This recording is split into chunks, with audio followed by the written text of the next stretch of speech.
சாத்தூரிலிருந்து குமரேசன் என்பவர் கேட்கிறார். கோயில்களில் பணியாற்றுகிற ஆலய அர்ச்சகர்களுக்கும் வீடுகளிலே திருமணம், இறப்பு போன்ற சடங்குகளிலே கலந்து கொள்ளுகிற வழிபாடு செய்து வைக்கிற சமய சடங்குகளை செய்து வைக்கிறவர்களுக்கும் என்ன வித்தியாசம் அப்படின்னு கேட்குறாரு. கோயில்களில் இருக்கிறவங்க இறை உணர்வை வளர்ப்பவர்கள், இறை அருளை பெற்றுத்தர செயல்படுபவர்கள். இந்த வீட்டில் கல்யாணம், அந்த மாதிரி பிறப்பு இறப்பு சடங்கு, பிறப்பு யார் பண்ணுறாலோ அவளே தான் இறப்பு சடங்கை பண்ணணும்னே சூத்திரம் இருக்குது. அதனால் எந்த சூத்திரத்தில் பிறப்பு சடங்குகளை செய்தாரோ அந்த சூத்திரத்தில் தான் இறப்பு சடங்கையும் செய்யணும்னு இருக்குது. அதனால் அப்போ அந்த சடங்குகளை செய்கிறவருக்கு என்ன அப்படின்னா, அவர்கள் ஆன்மாவை தூய்மைப்படுத்துவதற்காக செயல்படுகிறவர்கள். சிவன் அருள் வேறு, சிவன் வேறு, ஆன்மா வேறு. சிவன் பரமாத்மா. வைதீக சடங்கு ஜீவாத்மா அப்படின்னு சொல்லலாம். வைதீக சடங்குன்னு நம்ம சொல்ல முடியாது, வேதத்தின் வழி அப்படின்னு சொல்லலை. எந்த ஒரு சடங்கு பண்ணினாலும், அதை நீங்கள் எந்த ஒரு இனம் சார்ந்து செய்தாலும், சடங்கு அப்படின்னு ஒன்று பண்ணுற பொழுது அது எதை குறிக்கிறது அப்படின்னா, உடல் நலத்தை தருவதாக அது அமையும்.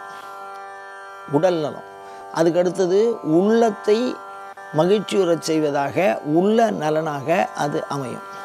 அதுக்கடுத்தது அறிவை தெளிவுறச் செய்யும். அடுத்தது ஆன்மாவை சுத்தி பண்ணும். ஆத்மாவில் அழுக்கு இருக்குது, ஆணவ மலம்னு பேர். அந்த ஆன்மா சார்ந்த செயல்பாடுகளை செய்யும்.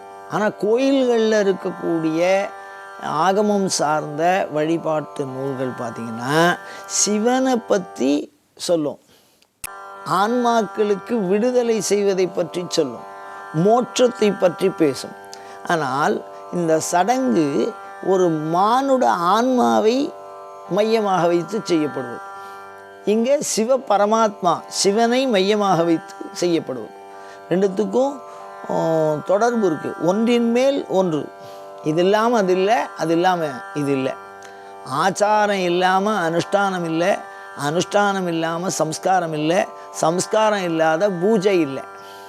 இப்போ ஆச்சாரங்கிறது என்ன அப்படின்னா, ஒரு மனிதன் தான் தனக்காக செய்து கொள்ளுகிற கடமைகள், தூங்கிறது, சாப்பிட்றது, இந்த மாதிரி ஆசௌச்சம் பண்ணுறது, இது தொடர்பான நெறிமுறைகளுக்கு ஆச்சாரம்னு பேர். அனுஷ்டானம் அப்படின்னா மன அடக்கத்தை செய்து கொள்வதற்காக ஜபம், தியானம், அந்த மாதிரி விஷயங்களில் ஈடுபடுறது. அதுக்கப்புறம் சம்ஸ்காரம் அப்படின்னு சொன்னால் ஒரு செயலை செயல்பாட்டில் கொண்டு வருது. யஜ்யங்கள் இந்த மாதிரிலாம் பண்ணுற பொழுது சித்த சுத்தி ஏற்படும் சொல்கிறோம், அறிவு தெளிவை ஏற்படுத்தும். அனுபவம் தான் மிகச்சிறந்த அறிவுன்னு சொல்கிறா. அந்த மாதிரி ஒரு அறிவு தெளிவை ஏற்படுத்தும்.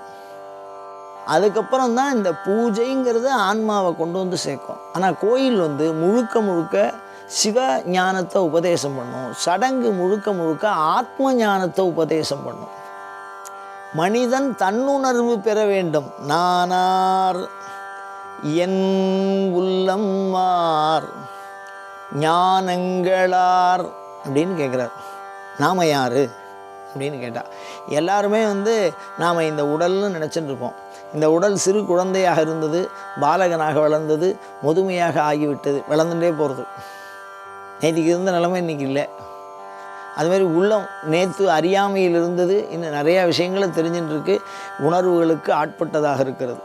அறிவு நேத்திய விஷயம் வேறு, இன்னைய விஷயம் வேறு, நாளைய விஷயம் வேறு. இப்போ இதை பற்றிய மையமாக கொண்ட அமைப்புகளை கொண்டதாக இந்த சடங்குகள் அமையும்.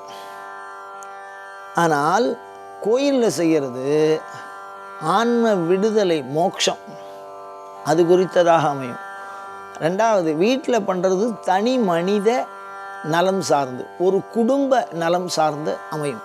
ஆனால் கோயில்களில் செய்யக்கூடிய பூஜை ஒரு சமூக நலன் சார்ந்து அமையும். ஒரு சமூகம்னா பாருங்கள், இப்போ ஒரு இனம் இல்லை, ஒரு குடும்பம், ஒருத்தர் நல்லா தான் அந்த குடும்பம்.